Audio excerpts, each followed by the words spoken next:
Hi students, computer class day 5 में आपका स्वागत है। कंप्यूटर ट्रेनिंग कोर्स की इस क्लास में हम आपको कंप्यूटर में फाइल्स, डॉक्यूमेंट और स्प्रेडशीट को क्रिएट, सेव और एडिट करना सिखाएंगे। देखिए, जब आप कंप्यूटर में काम करते हैं तो सबसे कॉमन टास्क जिनके लिए कंप्यूटर का यूज़ किया जाता है उनमें से एक है फाइल्स को क्रिएट, सेव और एडिट करना। अब हो सकता है वो एक सिंपल टेक्स्ट फाइल हो जो हम नोटपैड में क्रिएट करते हैं, या डॉक्यूमेंट फाइल हो जिसे हम MS वर्ड में क्रिएट करते हैं, या फिर एक स्प्रेडशीट हो जो एक्सेल में क्रिएट की जाती है। तो सबसे पहले कंप्यूटर में एक सिंपल टेक्स्ट फाइल क्रिएट करना सीखते हैं। कंप्यूटर में टेक्स्ट फाइल्स को क्रिएट, व्यू और एडिट करने के लिए टेक्स्ट एडिटर का इस्तेमाल किया जाता है, फॉर एग्जांपल नोटपैड का। ये सॉफ्टवेयर आपको सभी विंडोज़ कंप्यूटर में देखने को मिलेगा। इसे ओपन करने के लिए हम सर्च बॉक्स में नोटपैड टाइप करेंगे, फिर ओपन पर क्लिक कर देंगे। ये नोटपैड का बेसिक इंटरफेस है जिसमें सबसे ऊपर कुछ मेन्यूज़ हैं जैसे फाइल, एडिट, फॉर्मेट, व्यू और हेल्प। अगर आप इन पर माउस कर्सर को ले जाएंगे तो आपको इन ऑप्शंस के अंदर कई अन्य ऑप्शंस देखने को मिलेंगे। इससे पहले कि मैं इन ऑप्शंस के बारे में आपको बताऊं, पहले मैं एक सिंपल लेटर क्रिएट कर लेता हूं। तो मैंने ये एक सिंपल लेटर क्रिएट कर लिया है। अक्सर मैं नोटपैड का इस्तेमाल नोट्स या फिर सिंपल डॉक्यूमेंट क्रिएट करने के लिए करता हूँ। नोटपैड की खास बात यह भी है कि आप इसमें कोई एक्स्ट्रा टेक्स्ट फॉर्मेटिंग अप्लाई नहीं कर सकते हैं, यानी किसी स्पेसिफिक टेक्स्ट को बोल्ड, इटैलिक और हाईलाइट नहीं कर सकते, टेक्स्ट का फॉन्ट स्टाइल या कलर चेंज नहीं कर सकते। इसके अलावा डॉक्यूमेंट में कोई इमेज या पिक्चर्स भी ऐड नहीं कर सकते। हालांकि आप थोड़ी बहुत टेक्स्ट फॉर्मेटिंग कर सकते हैं, लेकिन वो फॉर्मेटिंग भी पूरे डॉक्यूमेंट में अप्लाई होती है। ये कैसे करेंगे बस थोड़ी देर में जानेंगे। एक बार जब आप डॉक्यूमेंट क्रिएट कर लें तो इसे कंप्यूटर में सेव करने के लिए ऊपर सबसे लेफ्ट कॉर्नर में फाइल मेन्यू पर क्लिक करें। उसके बाद सेव एज पर क्लिक करें। आप इसके लिए सीधे Ctrl+Shift+S शॉर्टकट की भी दबा सकते हैं। अब जिस भी फोल्डर में आपने फाइल को सेव करना है उसे सेलेक्ट करें, फिर फाइल को कोई नेम दें, उसके बाद सेव पर क्लिक कर दें। यह फाइल आपकी चुनी हुई लोकेशन में सेव हो जाएगी। लोग अक्सर सेव और सेव एज में कंफ्यूज हो जाते हैं। दोनों का एक ही काम है। हालांकि जो की डिफरेंस है इन दोनों ऑप्शंस के बीच में वो ये है कि अगर आपने किसी फाइल को पहले से सेव किया हुआ होगा और अब आप उसे एडिट करके उसमें कुछ चेंजेस करते हैं तो आप सेव पर क्लिक करके उस फाइल को अपडेट कर सकते हैं। वहीं सेव एज ऑप्शन का यूज़ करके आप किसी न्यू फाइल या फिर पहले से सेव्ड फाइल को भी नए नाम से किसी नई लोकेशन पर सेव कर सकते हैं। तो नोटपैड में फाइल क्रिएट और सेव करना बहुत ही सिंपल और इजी है। तो चलिए अब नोटपैड के मेन्यूज़ में दिए गए कुछ इंपॉर्टेंट ऑप्शंस के बारे में जानते हैं। जैसे अगर हम फाइल मेन्यू में क्लिक करें तो सबसे ऊपर न्यू ऑप्शन है, जिस पर अगर आप क्लिक करेंगे तो आप एक न्यू टेक्स्ट फाइल क्रिएट कर सकते हैं। लेकिन अगर आप पहले से एक टेक्स्ट फाइल क्रिएट कर रहे होंगे तो यह आपको उस फाइल को सेव करने को कहेगा। अगर आपको नहीं चाहिए यह फाइल, आप एक नई फाइल क्रिएट करना चाहते हैं तो डोंट सेव पर क्लिक करें। अब आप एक न्यू फाइल क्रिएट कर सकते हैं। नोटपैड में एक न्यू फाइल क्रिएट करने के लिए आप Ctrl+N शॉर्टकट की का यूज़ भी कर सकते हैं। अगर आप एक साथ दो फाइल क्रिएट करना चाहते हैं तो फाइल मेन्यू में न्यू विंडो पर क्लिक करें। अब आप एक साथ दो फाइल क्रिएट कर सकते हैं। इसके बाद ओपन ऑप्शन पर क्लिक करके आप पहले से सेव्ड किसी टेक्स्ट फाइल को नोटपैड में ओपन कर सकते हैं। इसके लिए Ctrl+O शॉर्टकट की का यूज़ भी आप कर सकते हैं। अगर आपको इस टेक्स्ट फाइल को प्रिंट करना है तो आप फाइल मेन्यू में ही प्रिंट के ऑप्शन पर क्लिक करें। अगली वीडियो में हम आपको किसी फाइल को कैसे प्रिंट करते हैं इसके बारे में भी डिटेल में बताएंगे। इसके अलावा प्रिंट करने से पहले पेज सेटअप कैसे करते हैं इस बारे में भी डिटेल में बताएंगे। उसके बाद नोटपैड को क्लोज करने के लिए आप एग्जिट ऑप्शन पर क्लिक कर सकते हैं। सेकेंड मेन्यू है एडिट। इसमें कुछ ऐसे कमांड्स दिए गए हैं जिनका यूज़ डॉक्यूमेंट एडिट करते समय अक्सर होता है, इसीलिए इन्हें ध्यान से समझिए, क्योंकि सिर्फ नोटपैड में ही नहीं बल्कि अगर आप MS वर्ड या किसी भी टेक्स्ट एडिटर या वर्ड प्रोसेसिंग सॉफ्टवेयर में काम कर रहे होंगे वहाँ पर भी ये कमांड आपके काम में आएंगी। सो एडिट मेन्यू में सबसे ऊपर अंडू का ऑप्शन है। मान लीजिए मुझसे ये वर्ड गलती से डिलीट हो जाता है। अब अगर मैं Ctrl+Z को साथ में दबाऊंगा तो ये वर्ड वापस आ जाएगा। अंडू फंक्शन का यूज़ करके आप अपने लास्ट एक्शन को रिवर्स कर सकते हैं। उसके बाद कट है। अगर मैं इस लाइन को यहाँ से हटाकर कहीं और रखना चाहता हूँ तो मैं इसे सिलेक्ट करूँगा। किसी लाइन को सिलेक्ट करने के लिए लाइन की स्टार्टिंग में कर्सर को रखें, उसके बाद कीबोर्ड में Shift+डाउन एरो की दबाएं। अब कट करने के लिए Ctrl+X की को साथ में दबाएं। सिलेक्टेड टेक्स्ट कट हो जाएगा। अब आप इसे कहीं दूसरी जगह Ctrl+V की दबाकर पेस्ट कर सकते हैं। उसके बाद कॉपी का ऑप्शन है, जिससे आप किसी सेलेक्टेड वर्ड या पैराग्राफ आदि को कॉपी कर सकते हैं। इसकी शॉर्टकट की Ctrl+C है। उसके बाद कॉपी या कट किए गए टेक्स्ट को पेस्ट करने के लिए फंक्शन है, इसकी शॉर्टकट की Ctrl+V है। उसके बाद डिलीट फंक्शन है, इसकी शॉर्टकट की डिलीट है। अब जैसे मुझे इस वर्ड को डिलीट करना है तो मैं इसे सेलेक्ट करूंगा। किसी सिंगल वर्ड को सिलेक्ट करने के लिए कर्सर को उस वर्ड के बीच में या लास्ट में रखें। माउस के लेफ्ट क्लिक को 2 बार दबाएं, जिसे हम डबल क्लिक करना भी कहते हैं। अब डिलीट करने के लिए कीबोर्ड में डिलीट की प्रेस करें। सेलेक्ट किया गया वर्ड डिलीट हो जाएगा। उसके बाद सर्च विथ बिंग का फंक्शन है। अगर आप इंटरनेट से कुछ सर्च करना चाहते हैं तो इस पर क्लिक कर सकते हैं। फिर फाइंड फंक्शन है, जिसकी शॉर्टकट की Ctrl+F है। अगर आपको इस टेक्स्ट डॉक्यूमेंट में किसी स्पेसिफिक वर्ड या सेंटेंस को ढूंढना है तो आप कीबोर्ड में Ctrl+F की दबाएंगे, जिससे फाइंड डायलॉग बॉक्स ओपन हो जाएगा। अब जैसे हमें इस डॉक्यूमेंट में सर वर्ड को ढूंढना है तो हम सर टाइप करेंगे, फिर फाइंड नेक्स्ट पर क्लिक करेंगे। याद रखिएगा, आपको कर्सर डॉक्यूमेंट के स्टार्टिंग में रखकर किसी वर्ड को खोजना है, क्योंकि यहाँ आप देख सकते हैं सर वर्ड ऊपर है और अगर मैं कर्सर इसके नीचे रखकर फाइंड नेक्स्ट पर क्लिक करूंगा तो ये मुझे कैन नॉट फाइंड सर का एरर शो करेगा। हालांकि आप डायरेक्शन में अप सेलेक्ट करके फिर अगर फाइंड नेक्स्ट पर क्लिक करेंगे तो आप देख सकते हैं वर्ड सर ब्लू कलर से हाईलाइटेड हो चुका है। अब अगर आप फिर फाइंड नेक्स्ट पर क्लिक करेंगे तो इस डॉक्यूमेंट में अगर सर वर्ड फिर यूज हुआ होगा तो ये जो ब्लू हाईलाइटेड कलर है उस पर मूव कर जाएगा। चूंकि इसमें और सर वर्ड यूज नहीं है तो कैन नॉट फाइंड सर का एरर यहां शो कर रहा है। अब ये फाइंड नेक्स्ट और फाइंड प्रीवियस फंक्शन है, जिसके बारे में हम बात कर चुके हैं। ये इनकी शॉर्टकट की है। फिर रिप्लेस फंक्शन है, ये फाइंड से थोड़ा डिफरेंट है। इसकी शॉर्टकट की Ctrl+H है। अगर आपको डॉक्यूमेंट में किसी स्पेसिफिक वर्ड खोजकर उसे दूसरे वर्ड से रिप्लेस करना है तो आप रिप्लेस फंक्शन का यूज कर सकते हैं। जैसे मुझे सर वर्ड को मैडम से रिप्लेस करना है तो मैं फाइंड वर्ड में सर टाइप करूंगा और रिप्लेस विथ में मैडम टाइप करूंगा, फिर रिप्लेस ऑल पर क्लिक कर दूंगा। इस डॉक्यूमेंट में जितने बार भी सर वर्ड यूज हुआ होगा वो मैडम वर्ड से रिप्लेस हो जाएगा। अगर आपको केवल एक वर्ड को रिप्लेस करना है तो रिप्लेस पर क्लिक करें। उसके बाद गो टू फंक्शन है, जिसकी शॉर्टकट की Ctrl+G है। चूंकि अभी वर्ड रैप इनेबल है इसीलिए अभी आप फिलहाल गो टू ऑप्शन का यूज नहीं कर पाएंगे। तो पहले हम वर्ड रैप डिसेबल कर देते हैं। इसके लिए फॉर्मेट मेन्यू में क्लिक करेंगे, फिर वर्ड रैप के चेकबॉक्स को अनचेक करने के लिए इस पर क्लिक कर देंगे। वापस एडिट मेन्यू में क्लिक करेंगे। अब आप देख सकते हैं गो टू ऑप्शन इनेबल हो चुका है। जैसे ही इस पर क्लिक करेंगे आपके सामने go to line dialog box open हो जाएगा। अब इसका यूज करके आप डॉक्यूमेंट की किसी भी लाइन में माउस कर्सर को मूव कर सकते हैं। उसके बाद सेलेक्ट ऑल का ऑप्शन है। पूरे डॉक्यूमेंट को सिलेक्ट करने के लिए आप Ctrl+A की को दबा सकते हैं। उसके बाद टाइम डेट का फंक्शन है। अगर आपको नोटपैड में current time and date enter करना है तो आप F5 की को दबा सकते हैं।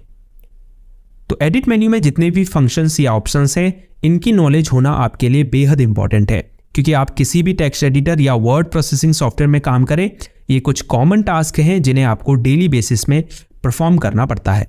अब फॉर्मेट मेन्यू में आ जाते हैं। पहला ऑप्शन वर्ड रैप है। अगर आप इसे इनेबल करेंगे तो नोटपैड की विंडो को कैसे भी रीसाइज करने पर जो टेक्स्ट होगा वो साइज के हिसाब से एडजस्ट हो जाएगा। उसके बाद फॉन्ट का ऑप्शन है, जिस पर क्लिक करके आप ऑल टेक्स्ट में सेम फॉर्मेटिंग अप्लाई कर सकते हैं, जिसके बारे में हम शुरुआत में बात कर रहे थे। जैसे आप यहाँ से डिफरेंट फॉन्ट स्टाइल को चूज कर सकते हैं। फॉन्ट को रेगुलर, इटैलिक, बोल्ड और बोल्ड इटैलिक में रख सकते हैं। फॉन्ट के साइज को चूज कर सकते हैं। उसके बाद जैसे ही आप ओके पर क्लिक करेंगे आपकी चूज की गई फॉर्मेटिंग पूरे डॉक्यूमेंट में अप्लाई हो जाएगी। अब व्यू मेन्यू है, जिसमें पहला ऑप्शन जूम है, जिससे आप नोटपैड में जूम इन जूम आउट कर सकते हैं। डिफ़ॉल्ट जूम को रीस्टोर भी कर सकते हैं। इनके आगे इन ऑप्शंस की शॉर्टकट कीज भी दी हुई है। उसके बाद अगर आपको बॉटम के इस स्टेटस बार को डिसेबल करना है तो आप स्टेटस बार के आगे मौजूद इस चेक बॉक्स को अनचेक कर सकते हैं। अंत में हेल्प मेन्यू है। अगर आप नोटपैड के बारे में जानना चाहते हैं या आपको इससे रिलेटेड हेल्प लेनी है तो आप इन ऑप्शंस का यूज़ कर सकते हैं। तो इस तरह से आप नोटपैड का यूज़ करके simple text file create, save और एडिट कर सकते हैं। अगर इन फ्यूचर मुझे इस फाइल में चेंजेस करने हुए तो मैं उस फोल्डर में जाऊंगा जहां मैंने इस फाइल को सेव किया था। उसके बाद डबल क्लिक करके इस फाइल को ओपन कर लूंगा। अब मैं इसमें चेंजेस करके इसे दोबारा सेव कर सकता हूं। तो चलिए अब MS वर्ड में एक डॉक्यूमेंट फाइल क्रिएट और सेव करना सीखते हैं। इसके लिए हम सर्च बॉक्स में MS वर्ड टाइप करेंगे, फिर ओपन पर क्लिक कर देंगे। एक न्यू डॉक्यूमेंट क्रिएट करने के लिए हम ब्लैंक डॉक्यूमेंट पर क्लिक करेंगे। अगर पहले से सेव्ड किसी डॉक्यूमेंट को एडिट करना है तो आप यहाँ से उसे ओपन कर सकते हैं। चूंकि हम एक न्यू डॉक्यूमेंट क्रिएट कर रहे हैं तो हम ब्लैंक डॉक्यूमेंट पर क्लिक करेंगे। ये MS वर्ड का इंटरफेस है। MS वर्ड एक बहुत एडवांस वर्ड प्रोसेसिंग सॉफ्टवेयर है। इससे आप जैसा चाहे वैसा डॉक्यूमेंट क्रिएट कर सकते हैं। नोटपैड की ही तरह इसमें भी ऊपर कुछ मेन्यूज़ हैं जिन्हें हम टैब्स भी कहते हैं, जैसे file, home, insert, design, layout, references और भी बहुत सारी। इन सभी टैब्स के अंदर आपको कई सारी कमांड्स या ऑप्शंस देखने को मिलेंगे। जब हम MS वर्ड आपको सिखाना शुरू करेंगे तब एक एक करके इन टैब और उनके यूज़ के बारे में आपको डिटेल में बताएंगे। अभी फ़िलहाल मैं आपको बेसिक डॉक्यूमेंट क्रिएट और सेव करना सिखा रहा हूँ। तो मैं पहले डॉक्यूमेंट क्रिएट कर लेता हूँ। ये एक बेसिक डॉक्यूमेंट मैंने क्रिएट कर लिया है। तो कुछ बेसिक टेक्स्ट फॉर्मेटिंग आपको सिखा देता हूँ। जैसे मुझे सबसे ऊपर की इस लाइन को टाइटल बनाना है तो मैं इसके आगे कर्सर को रखूँगा, फिर शिफ्ट प्लस डाउन एरो की दबाकर इस लाइन को सिलेक्ट कर लूँगा। अब होम टैब के अंदर स्टाइल्स ग्रुप में टाइटल के ऊपर क्लिक करूँगा। आप देख सकते हैं ये लाइन टाइटल में बदल चुकी है। आप इस छोटे से मोर एरो पर क्लिक करके कई और स्टाइल्स यहाँ देख सकते हैं। जैसे अगर आपको डॉक्यूमेंट में हेडिंग्स क्रिएट करनी है तो आप टेक्स्ट को सिलेक्ट करके हेडिंग 1, 2, 3, 4 में से कुछ भी सिलेक्ट कर सकते हैं। अब अगर आपको टेक्स्ट के डिफ़ॉल्ट फॉन्ट को चेंज करना है तो आप फॉन्ट ग्रुप में इस छोटे से डाउन एरो पर क्लिक करें। फिर आप इन फॉन्ट लिस्ट में से किसी भी फॉन्ट स्टाइल को सिलेक्ट कर सकते हैं। अगर आपको फॉन्ट का साइज छोटा बड़ा करना है तो आप फॉन्ट साइज के आगे इस छोटे से डाउन एरो पर क्लिक करें और जो भी साइज आपको रखना है फॉन्ट का उस पर क्लिक करें। इसके अलावा आप टेक्स्ट को बोल्ड, इटैलिक और अंडरलाइन कर सकते हैं। यहाँ से टेक्स्ट का फॉन्ट कलर चेंज कर सकते हैं। इसके अलावा सिलेक्टेड टेक्स्ट को यहाँ से हाईलाइट कर सकते हैं। यहाँ पैराग्राफ ग्रुप के अंदर आपको टेक्स्ट को अलाइन करने के लिए ऑप्शंस मिलेंगे। जैसे अगर आपको इस टेक्स्ट को सेंटर में रखना है तो सेंटर अलाइनमेंट पर क्लिक करें।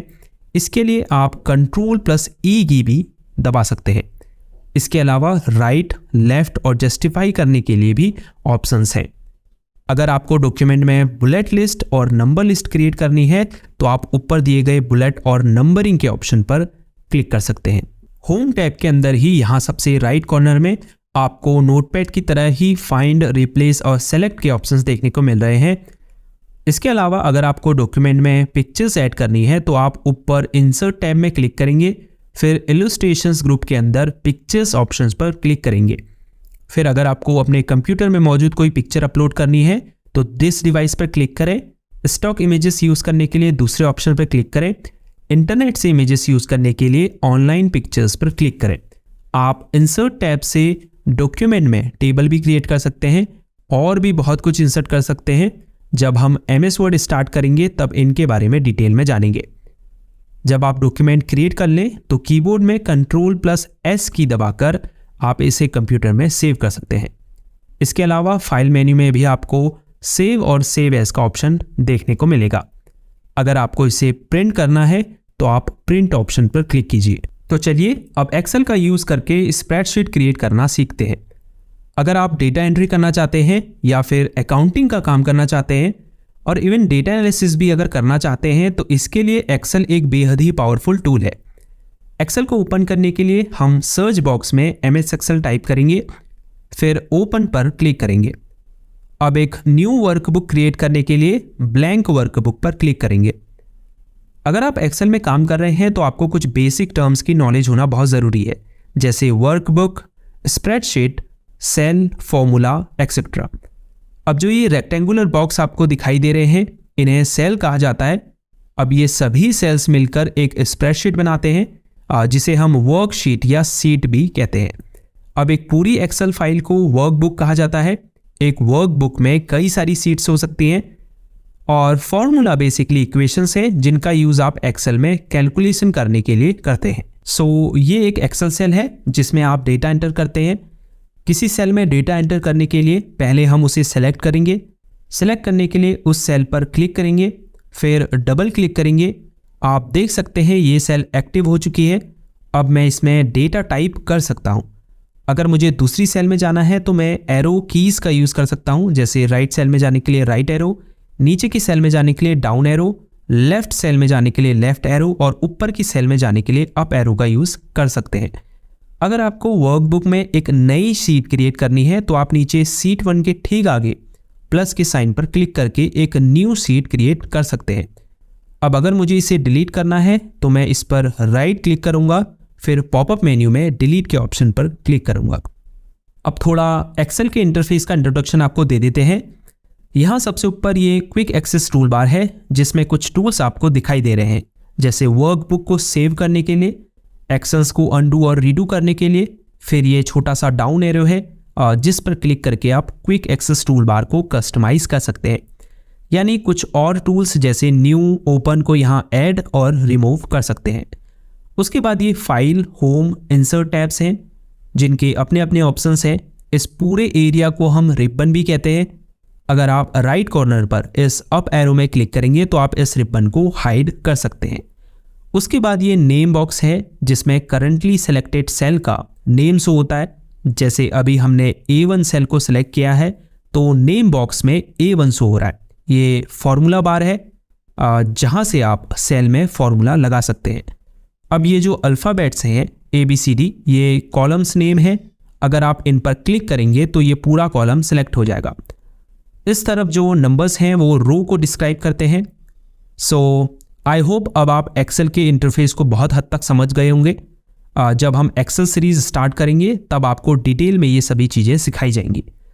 अब अगर मुझे एक्सेल वर्कबुक सेव करना है तो मैं कीबोर्ड में Ctrl+S की दबाकर उसे सेव कर लूँगा। सो ये थी कंप्यूटर क्लास डे 5 जिसमें आपने कंप्यूटर में फाइल्स, डॉक्यूमेंट और स्प्रेडशीट को क्रिएट, सेव और एडिट करना सीखा।